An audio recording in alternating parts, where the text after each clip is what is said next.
Right, well, we're standing here in one of these rather magical places with Richard. Come on, Rich. We're in one of your sacred places. Tell us all about it. Well, that would be a pleasure, sir. Yeah, we're at a place called La Benitier, which literally means the font, as in the baptismal font that stands in the church doorway. And this is a spot where two rivers meet, where two rivers come into conjunction. The river on the right is the Blanc River, the White River, which is a fresh river, very soft, sweet water. And the river on the left is the Salles River, which is, strangely enough, a saline river, actually saltier than the ocean. And here the fresh stream and the salt stream come together in confluence in this deep pool, La Benitier, which has a connection in local folklore. People believe that if you dunk your head 3 times beneath the water of La Benitier, all of your sins will be washed away.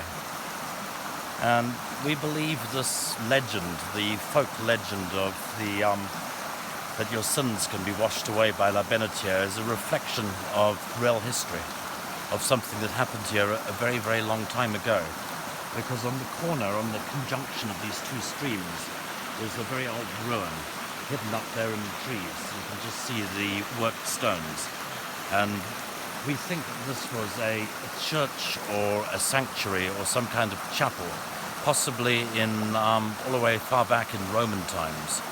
Because Rennes-les-Bains in Roman times, the nearest village, was in fact the largest Roman settlement in the region, a place called Aqua Calidae.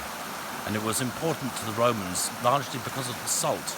Salt was currency, salt was money in those days, and the Salles River is full of salt, which comes down from the source de la Salles as a result of massive prehistoric salt deposits.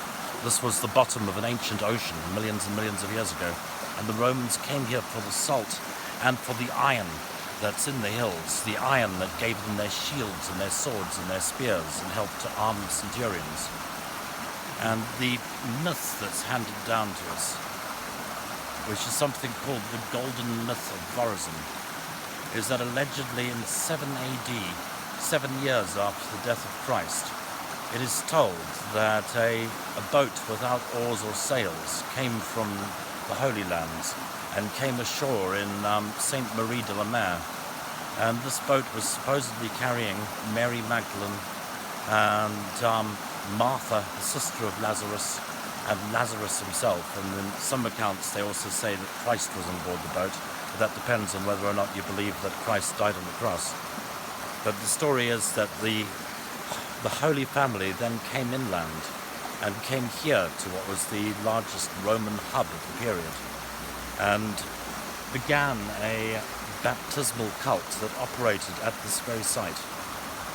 And actually on this site actually here? On this site, quite possibly here at the point where the two rivers meet.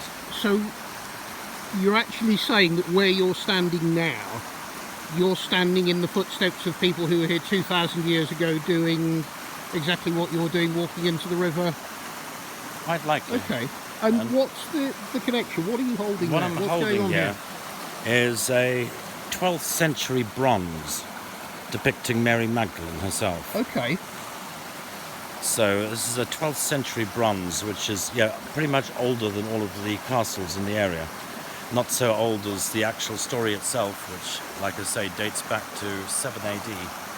But the connection between Mary Magdalene with the sacred feminine and the land in this particular spot is deep and goes far back.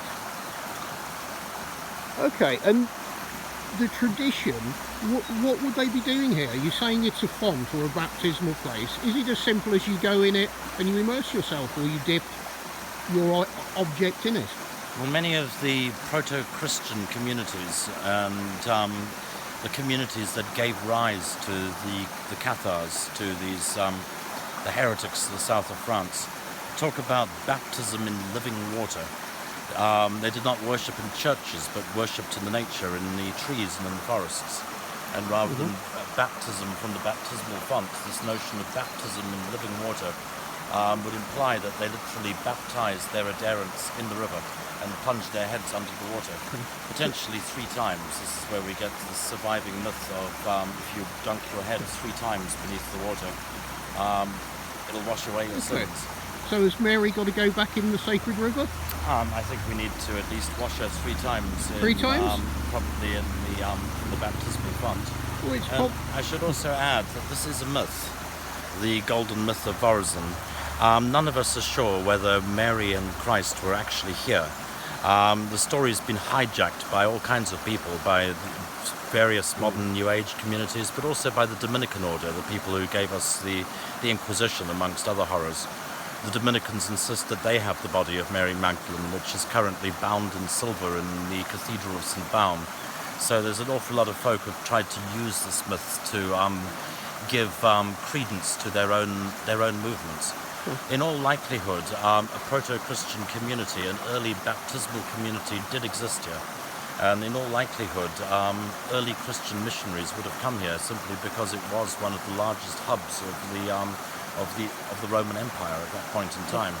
And we can see how Christianity infiltrated the Roman Empire, creeping in from the outskirts of the empire and gradually finding its way back to Rome, until Constantine basically made them into the official state religion. Okay, so you're probably the first guy to put a Mary in the river for what, 800 years? That could be the case. You think? It's certainly not. Go for it, do it. Well, Whatever feels right is what you got to do, Rich. This is your world, remember? it's all of our worlds, mine and yours. And it's a rather strange and magical world it is. So it's purifying the statue, is it? I would hope so. I'm not sure the statue has any sins to wash away. But you never know where it's been. I think that's pretty cool. So I get to dunk Mary Magdalene 3 times in my Benitier, which is a little unusual. Okay. So signing off for the time being from the Sacred Spring. We'll be popping up tomorrow, later. Indeed.